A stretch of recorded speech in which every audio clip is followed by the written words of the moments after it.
pumped up for the second map, JulyZerg versus Iloveoov. If I'm not mistaken, this is the map that JulyZerg took from Iloveoov in that Best of 3 series at the Korean Championships for the World Cyber Games 2006. Now, that was a 30-minute game, so we could see full tech, we could see a full-on marathon game here, but anything is possible. Yeah, and something to note here is I've noticed a lot by JulyZerg here that he seems to be very fond of the pool first openings here. We've seen a lot of Zerg lanes coming out there.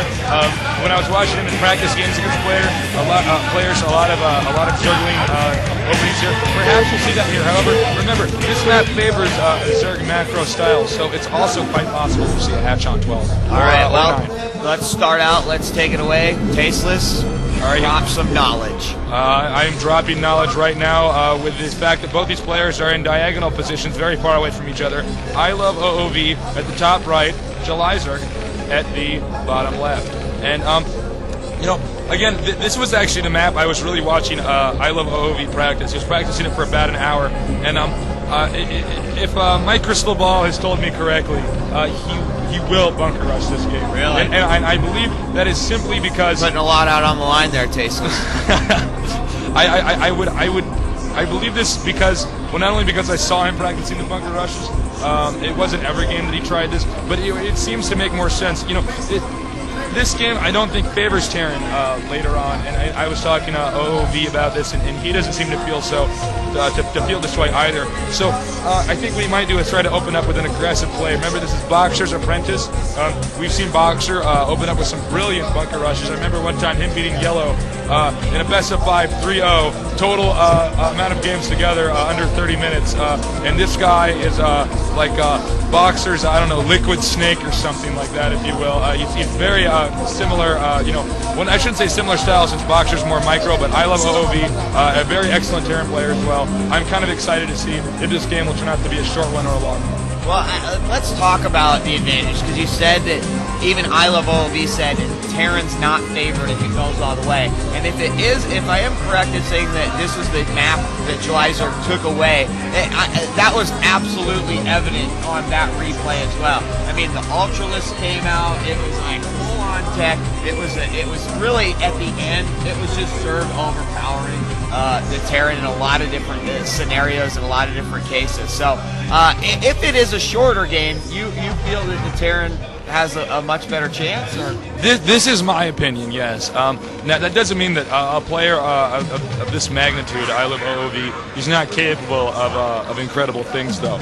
We're now seeing double barracks going up, and it looks like he will not be bunker rushing. I am very surprised. I saw Iloveoov at least like 6 games where he was doing bunker rushes. So perhaps this game he's deciding to play a little bit more standard. Last time we saw him do a fast expansion. This time going in by the book, I suppose. I think what we might see is possibly a command center before gas, but who knows? I was wrong a few minutes ago, Marcus. I may be wrong again.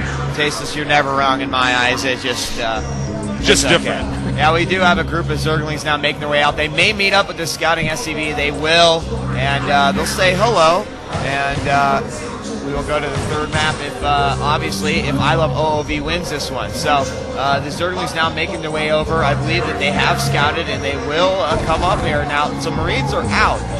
And the placement of those 2 buildings, did he block? Did he create a choke point right there? Yes.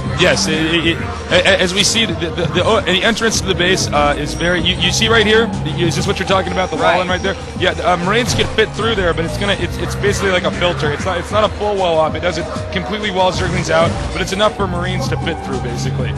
So that's because OOV was probably a little bit uneasy about the idea of possibly getting rushed by Zerglings, as we saw JulyZerg doing many other games here at WCG. He wants to play it safe right now. If he loses this game, Marcus, it's down the hill. And right now, OOV saying he was least confident on this map. He has to play it safe. Yeah, well, I mean, if he's out, he's out. But if he wins this one, we will go to a third map. Now we see a group of Marines making their way down.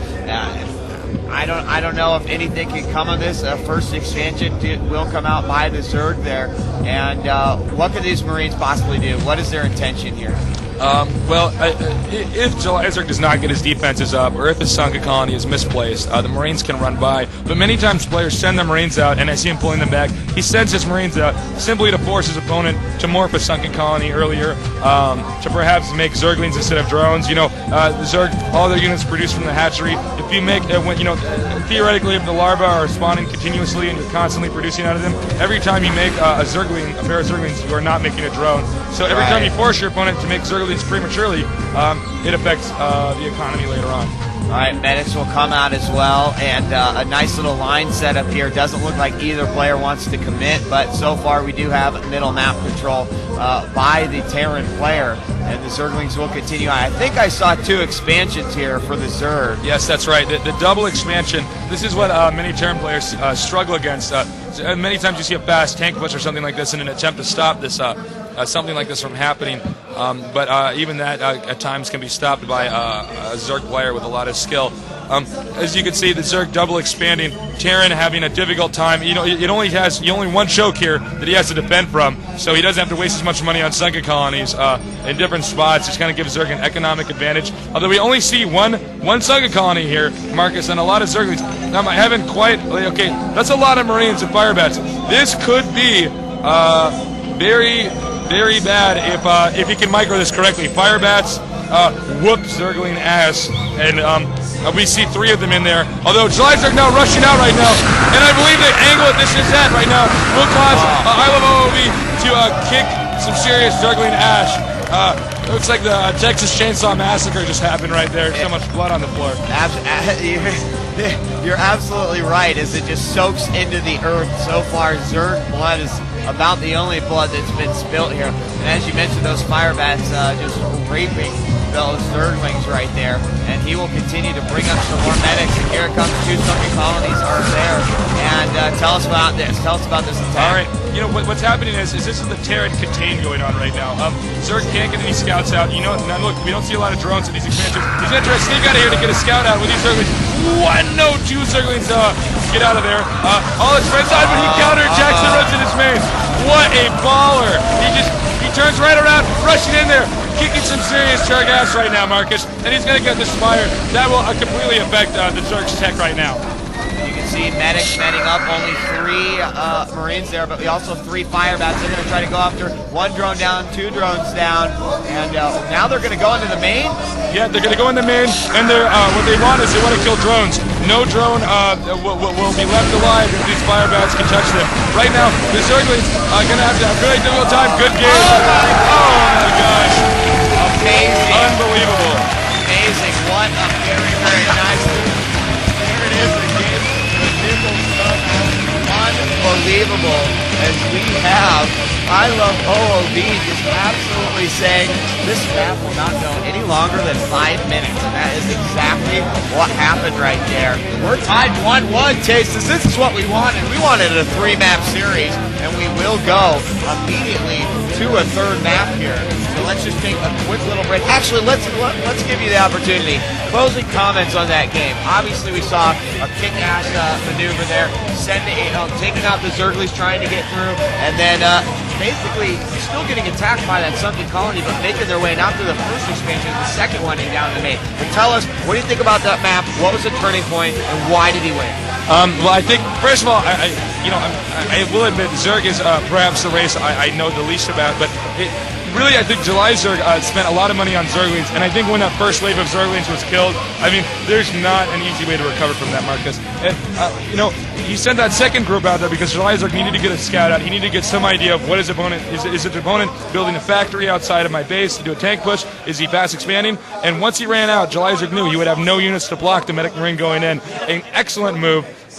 Very pimped by Iloveoov back there, and just better tactics, I guess. All right, well, peace out to the drones on that one, and JulyZerg will go down. We'll go to a 3rd map. This is DJ Wheat and Tasteless, and we'll be back with more action from the World Cyber Games 2006 in Monza, Italy, the StarCraft Finals, Korea versus Korea, JulyZerg versus Iloveoov.